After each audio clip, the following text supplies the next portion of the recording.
வணக்கம். இப்போ என்ன ரெசிபி பண்ண போகிறோன்னா கருணக்கிழங்கு மசியல். அதுக்கு 3 கருணக்கிழங்கை குக்கரில் வேக வச்சு இப்போ கையில் மேஷ் பண்ணிக்கணும். நல்லா 1/4 டீஸ்பூன் மஞ்சப்பொடி, 1/2 டீஸ்பூன் மிளகாப்பொடி, 1 டீஸ்பூன் உப்பு, 1 டீஸ்பூன் மல்லித்தூள், ஒரு சின்ன லெமன் சைஸ் பொடி தண்ணி கரைச்சி வச்சுருக்கிறேன்.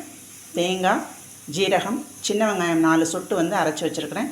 இப்போ ஸ்டவ்வில் 5 ஸ்பூன் நல்லெண்ணெய் ஊற்றி கடுகு, வெந்தயம், கட்டிக்காயம் 2 பீஸு, வரமிளகா, சின்ன வெங்காயம் ஒரு 7 வெங்காயத்தை ரவுண்டாக நறுக்கி நல்லா பொன்னிறமாக வறுத்து வச்சுருக்கிறேன். இப்போ எல்லாத்தையும் ஒன்றா சேர்த்து நல்லா கொதிக்க விட்ட பிறகு காமிக்கிறேன்.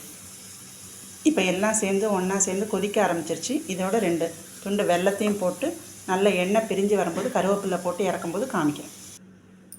இப்போ நல்லா கொதித்து எண்ணெய் பிரிஞ்சு வந்தோடனே 2 கொத்து கருவேப்பிலை போட்டு ஸ்டவ் ஆஃப் பண்ணிடுவேன் வேண்டியதான். இன்றைக்கி நம்ம வீட்டு லஞ்ச் மெனு கருணக்கிழங்கு மசியல், சேனக்கிழங்கு, குடமிளகா, பச்சை மிளகா போட்டு கீரை வடை, பாலக்கீரை போட்டு வடை. நன்றி.